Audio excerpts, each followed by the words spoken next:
Everyone, welcome back to my channel. और अभी मैं हूँ वियतनाम के रोज़ लॉन्च में। और जैसे कि मैंने बोला था कि मैं आपको बताऊंगा कि जापान का वीज़ा का क्या प्रोसेस होता है, क्या क्या डॉक्यूमेंट लगता है। उससे पहले मैं आपको ये बताना चाहता हूँ कि जो रोज़ लॉन्च है ये एक इंटरनेशनल लॉन्च है और यहाँ पे हमको मिला है फ्री एक्सेस 2 कार्ड्स के ऊपर, विच इज़ एक है डायनोस क्लब का कार्ड और एक है जेन कोटक कार्ड। सो ये 2 कार्ड के ऊपर हमको फ्री ऑफ कॉस्ट एक्सेस मिला इस लॉन्च का। बहुत सारे लोगों को कन्फ्यूजन होता है कि बाहर के लॉन्च में क्या हमारा क्रेडिट कार्ड चलेगा या नहीं, या अलाउड रहेगा या नहीं। तो ऐसा कन्फ्यूजन हमको भी था, but we tried and we got the entry. So free of cost entry मिला है। This what I wanted to share. So भाई, रोज़ लॉन्च के बारे में अगर मैं बात करूँ तो one of the best experience था यहाँ पे। फूड बहुत ही ज़्यादा अच्छा था और स्पेशली फ्रूट्स वगैरह तो हमने ज़्यादा इन्जॉय किया। यहाँ का थोड़ा फूड जो है वो थोड़ा स्मेल करता है, बट उसके अलावा जो बाकी चीज़ें थे खाने के लिए काफ़ी ज़्यादा मज़ा आया यहाँ पे। दूसरा पार्ट जो मुझे बहुत ज़्यादा अच्छा लगा यहाँ पे वो था एक मसाज चेयर, जो मैंने कम से कम 1.5 से 2 घंटा यूज़ किया एंड वो भी एक one of the best experience था। ऐसी मसाज चेयर मैंने आज तक मेरी लाइफ में देखा नहीं है। सो ये चीज़ बहुत अच्छा है लॉन्च के बारे में।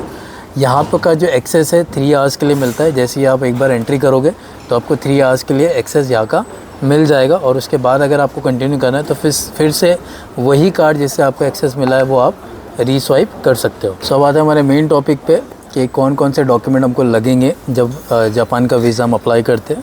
सो सबसे पहले जो है आपका एक वैलिड पासपोर्ट चाहिए जिसका वैलिडिटी मिनिमम 6 मंथ होना चाहिए। दूसरा है एक कंप्लीट एप्लीकेशन वीज़ा फॉर्म जो आपको जो VFS की साइड है वहाँ पे मिल जाएगा। बहुत ही बेसिक सा फॉर्म है जो आप एक्रोक्राफ्ट के साथ में भर सकते हो। तीसरा है रिसेंट 2 फोटोग्राफ जिसका साइज़ मैं जो डॉक्यूमेंट लिस्ट डिस्क्रिप्शन में डालूंगा वहाँ पे आपको मिल जाएगा। चौथा है आपकी ट्रैवल आइटनरी, कैसे आप ट्रैवल करने वाले वो सारी आइटनरी आगे। आपकी जो टिकट है, टिकट में एक क्वेश्चन बहुत सारे लोग पूछते हैं कि कन्फर्म टिकट लगता है या आइटनरी वाला टिकट या डमी टिकट चलेगा क्या। सो यहाँ पे हमने डमी टिकट लगाया था जो चल गया, कोई प्रॉब्लम नहीं है। मैंने वैसे भी बात किया था VFS में तो उन्होंने बोला था yes you can give itinerary ticket, तो वो आपको लगेगा। प्लस होटल बुकिंग में भी आप डमी बुकिंग दिखा सकते हो, आपको कंफर्म होना या पेड वाला बुकिंग करने की ज़रूरत नहीं है। उसके बाद हमको लगा एक कवर लेटर में आप बताते हो कि आप कौन सी डेट से ट्रैवल करने वाले हो, कितने दिन के लिए आप ट्रैवल करोगे और जो भी आपका बेसिक प्रोफाइल है वो आप बताते हो। अगर कवर लेटर आपको बनाना है तो आप हमें भी कनेक्ट कर सकते हो, हम आपको जो है आपका हिसाब से कवर लेटर बना के देंगे। इनकम टैक्स रिटर्न्स आपको चाहिए, कम से कम 2 साल के इनकम टैक्स रिटर्न आपके पास में होना ज़रूरी है। That's it. तो ये बेसिक डॉक्यूमेंट थे जापान वीज़ा के लिए। इसका जो फ़ीस स्ट्रक्चर है, इतना सस्ता वीज़ा तो मैंने आज तक देखा नहीं, जिसका जो प्राइस था ऑलमोस्ट 1900 रुपीज़ के आसपास हमको टोटल प्राइस लगा और इतने फ़ीस के अंदर हमारा वीज़ा जो है हमको मिल गया। सो ये जो 1900 रुपीज़ है ये VFS में कैश में लेते, आप ऑनलाइन नहीं कर सकते हो, ट्रांसफ़र नहीं कर सकते हो। आप जब VFS सेंटर में जाओगे तो आपको कैश में देना पड़ता है। अब सवाल ये आता है कि इसका प्रोसेस कैसे होता है। सो प्रोसेस बड़ा ही सिंपल है। आपको जो है जो भी आप सिटी में रहते हो, अगर आप एक छोटे गांव में रहते हो तो आपके आसपास जो मेट्रो सिटीज़ है, जैसे मैं पुणे से था तो पुणे में ही मुझे अपॉइंटमेंट मिल गया। अपॉइंटमेंट ऐसा कुछ होता नहीं, वॉक इन अपॉइंटमेंट होता है। सो जैसे दिल्ली, बैंगलोर, चेन्नई, हैदराबाद, कोलकाता, ऐसे जो बड़े बड़े सिटीज़ हैं जहाँ पे VFS का ऑफिस है वहाँ पे आपको वॉक इन अपॉइंटमेंट मिलता है। अब ये आपके सिटी के हिसाब से कहाँ पे आपका वॉकिंग अपॉइंटमेंट रहेगा वो आप एक नंबर है VFS का, वहाँ पे आप कॉल करके उनसे पूछ सकते हो, जो मैं आपको डिस्क्रिप्शन बॉक्स में दूंगा। वहाँ पे उनको कॉल करो, वो आपको बताएंगे कि कौन सा सेंटर है आपके लिए पड़ेगा और वॉकिंग अपॉइंटमेंट अवेलेबल है या नहीं। तो ये चीज़ें आप उनसे पता कर सकते हो।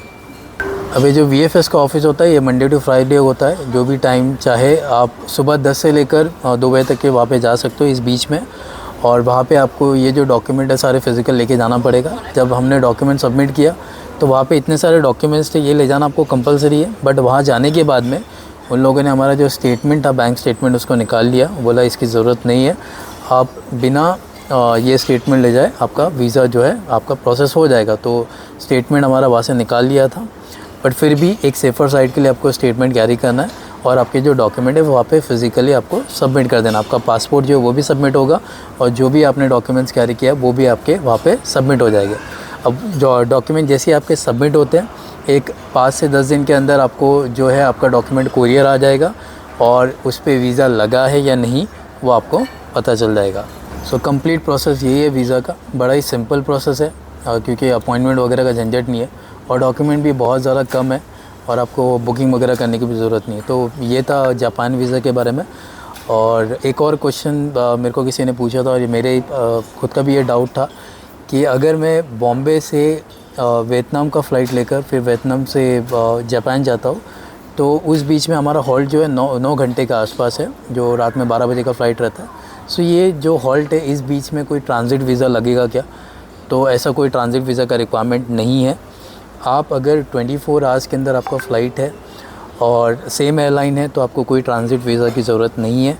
आप बेहिचक आपका जो टिकट है बुक कर सकते हो और डायरेक्टली जो है आप जापान जा सकते हो। सो आई होप आपको वीडियो में समझ आ गया क्या क्या डॉक्यूमेंट्स आपको लगने वाले।